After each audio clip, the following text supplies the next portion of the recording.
स्वार्थ स्वार्थ स्वार्थ। जी हाँ दोस्तों, स्वार्थ एक ऐसी चीज़ है जिसके चलते इंसान हर प्रकार के कार्यों को कर जाता है। स्वार्थ एक ऐसी चीज़ है जिसके चलते इंसान अपनों तक को धोखा दे देता है। पर क्या दोस्तों आप जानते हैं कि इसी स्वार्थ के चलते हमारे समाज में कई प्रकार के अंधविश्वास भी हैं।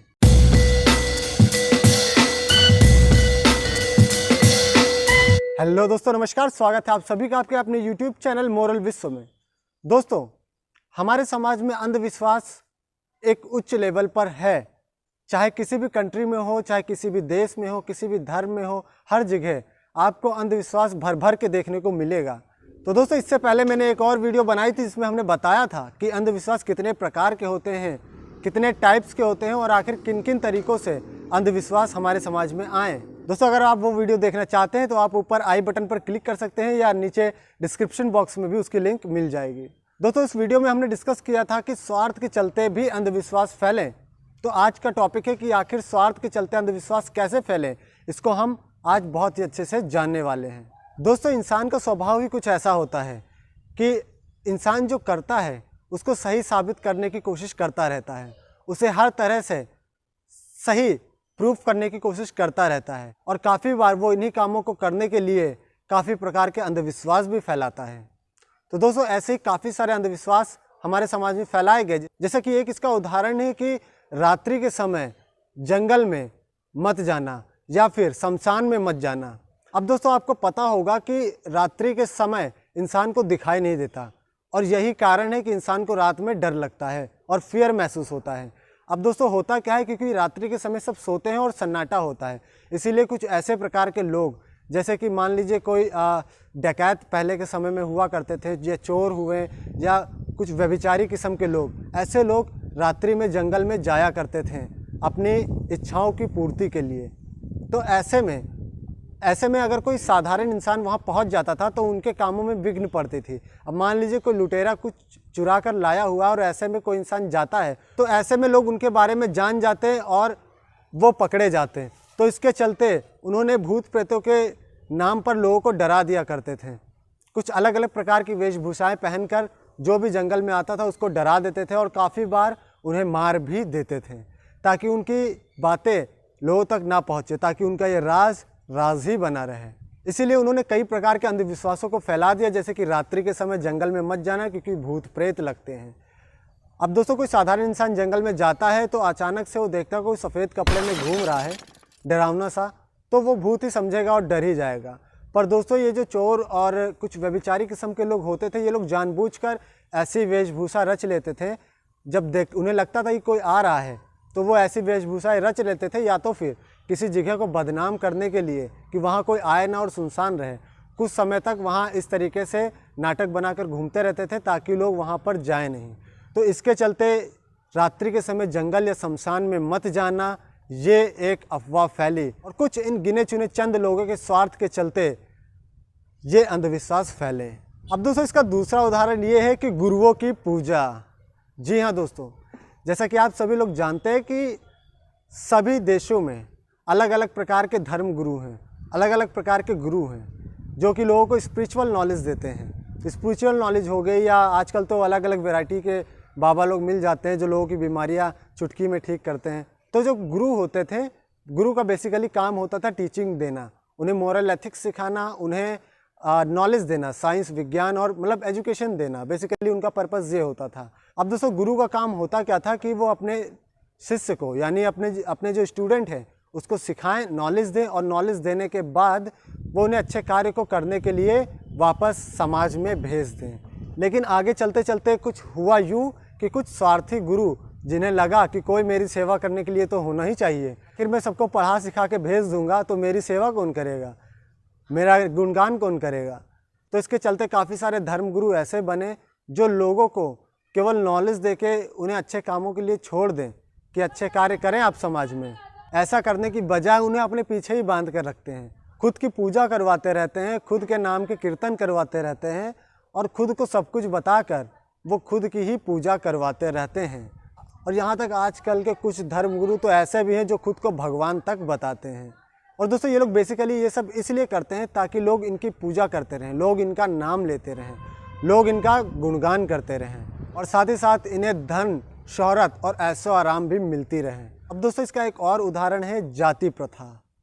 जी हाँ दोस्तों, हमारे समाज में अगर हम प्राचीन काल में देखें यानी वैदिक कल्चर में, तो वहाँ पर जाति जो कैटेगरी बनी होती हैं वो बेसिकली उनके कार्य को डिज़ाइन करने का एक तरीका था, उनके प्रोफेशन को एक डिज़ाइन करने का तरीका था। उस समय बेसिकली होता ये था कि आप जैसे जैसे अपनी क्वालिटी को बिल्डअप करते चले जाते हैं वैसे वैसे आप अपने कामों को भी चेंज कर सकते हैं। जैसे कि आज के समय में होता है कि आप जितनी अच्छी नॉलेज होगी, जितने अच्छे अच्छे पेपर्स को क्वालिफाई करेंगे, उतनी ऊंची पोस्ट आप पाते जाएंगे किसी भी जॉब सेक्टर में। ठीक उसी तरह पहले भी होता था, लेकिन समय रहते कुछ ऐसे ढोंगी लोग हुए, कुछ ऐसे स्वार्थी किस्म के लोग हुए जिन्होंने सोचा कि अगर मैं ऊंचा हूं तो सदैव ऊंचा ही रहूं, मेरी कीर्ति कभी भी नष्ट ना हो। तो इसके चलते उन्होंने कई प्रकार की चीज़ों यानी कि कुप्रथाओं को हमारे समाज में फैला दिया, जो कि आगे चल के जाति प्रथा का रूप ले लिया। अब दोस्तों इसका एक और उदाहरण ये है कि पुरुष प्रधान समाज। जी हाँ दोस्तों, ये पुरुष प्रधान समाज एक ऐसी कुप्रथा थी जिसके चलते पुरुष ही सब कुछ होता था। एक स्त्री के लिए उसका पुरुष भगवान होता था, देवता होता था। पति जो भी कहेगा उसे मानना पड़ेगा। उसकी खुद की कोई भी स्वेच्छा ना होकर हर कामों में उसे पुरुष के आगे झुकना होता था। दोस्तों यूँ तो पति को पत्नी की इज्जत करनी चाहिए और पत्नी को पति की इज्जत करनी चाहिए, इसमें किसी प्रकार की कोई समस्या नहीं है। पर दोस्तों समस्या तब आती है जब किसी एक पक्ष को बहुत ही ज़्यादा पावर्स दे दी जाती हैं और किसी दूसरे पक्ष को बहुत ही ज़्यादा दाब दिया जाता है, सप्रेस कर दिया जाता है। यही होने लगा आज से काफ़ी साल पहले, जब हमारे समाज में कुप्रथाएं आना शुरू हुई, जैसे कि जाति प्रथा बताया, उसी समय ये भी चीज़ें होने लगीं। काफ़ी सारी जगहों पर ऐसी चीज़ें लिख दी गई जिसके चलते मजबूरन औरतों को दबना पड़ेगा। धार्मिक चीज़ों से काफ़ी सारी चीज़ें जोड़कर बता दिया गया और काफ़ी सारी कुप्रथाओं को धार्मिक रिचुअल्स में ऐड कर दिया गया ताकि लोग इसके प्रति आवाज़ ना उठा सकें। उन्हें लगे कि ये तो भाई धर्म कहता है और धर्म के विरोध में कौन जाना चाहेगा। पुरुष प्रधान समाज में ऐसी काफ़ी सारी गलत और कुप्रथाएं थी जिसके चलते स्त्रियों को पीड़ित किया जाता था, उनका शोषण किया जाता था। दोस्तों अगर आप नहीं जानते पुरुष प्रधान समाज के समय में क्या क्या होता था तो आप YouTube पे सर्च करके देख सकते हैं। इससे रिलेटेड काफ़ी सारी मूवीज़ ऑलरेडी बनी हुई हैं जिसमें कि बहुत ही डीपली और बारीकी से इन सब चीज़ों को बताया गया, जिसका उदाहरण है सती प्रथा और 3 तलाक। सती प्रथा दोस्तों बेसिकली सती प्रथा तो तब से शुरू हुई जब मुग़ल या कुछ बाहरी आदिताई हमारे देश पर कब्जा करने लगे और आतंक फैलाने लगे। वो स्त्रियों को उठा ले जाते थे और उनके साथ बहुत ही बुरा व्यवहार करते थे, जिससे बचने के लिए हमारे यहाँ की स्त्रियाँ आग में जल जाया करती थीं। पर दोस्तों मुग़ल चले गए, अंग्रेज़ आ गए और अंग्रेज़ों के आने के बाद भी ये प्रथा नहीं ख़त्म हुई। ये प्रथा क्यों नहीं ख़त्म हुई? क्योंकि अब ये जो काम हो रहा था इसको अपने स्वार्थ के लिए पुरुष प्रधान समाज के लोगों ने इसको एक रिचुअल बना दिया, एक धार्मिक रिचुअल बना दिया। उसमें होता क्या था कि अगर किसी का हस्बैंड नहीं रहता था तो ऐसे में उसकी पत्नी को या तो आजीवन बेवा रहना पड़ता था, वो दूसरी शादी नहीं कर सकती थी, या तो फिर उसे आग में जला दिया जाता था और बड़ी ही बेरहमी से। और 3 तलाक हाल ही में गवर्नमेंट ऑफ इंडिया की तरफ से बैन कर दिया गया। तो दोस्तों ऐसे काफ़ी सारे उदाहरण हैं जिसके चलते हमारे समाज में स्वार्थ से प्रेरित अंधविश्वास फैले। और दोस्तों ऐसा नहीं कि ऐसे अंधविश्वास पहले ही फैलते थे, ऐसे अंधविश्वास आज भी फैलते हैं और अपने स्वार्थ के लिए, अपने पर्सनल स्वार्थ के लिए लोग समय समय पर ऐसे अंधविश्वास फैलाते रहते हैं। तो दोस्तों ये चीज़ आपको ही जज करना होगा कि आप अगर किसी चीज़ को मान रहे हो तो क्या वो वास्तव में वैलिड है। दोस्तों आप किसी भी चीज़ को मानने से पहले उसको एक बार एनालिसिस करें कि ये चीज़ क्या सही हो सकती है। अगर वो सही है तो क्यों है और नहीं है तो क्यों नहीं है। हर चीज़ को अपनी रैशनल थिंकिंग से जज करें। दोस्तों हमारे समाज में कई प्रकार के अंधविश्वास आए हैं और आते रहते हैं, जो कि कुछ स्वार्थ से प्रेरित होते हैं, कुछ मजबूरी के चलते आते हैं और कुछ के पीछे वास्तव में साइंटिफिक थिंकिंग होती है। तो दोस्तों हमारी जो अगली वीडियो आने वाली है वो इसी पर होगी कि जो साइंटिफिक नॉलेज थी वो आगे चल के एक अंधविश्वास कैसे बन गई।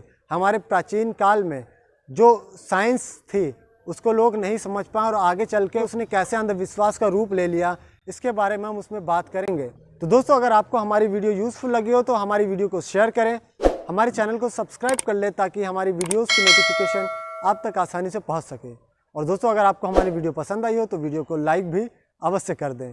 तो दोस्तों स्वस्थ रहें, मस्त रहें, अंधविश्वास और पाखंडों से दूर रहें। नमस्कार, जय हिंद।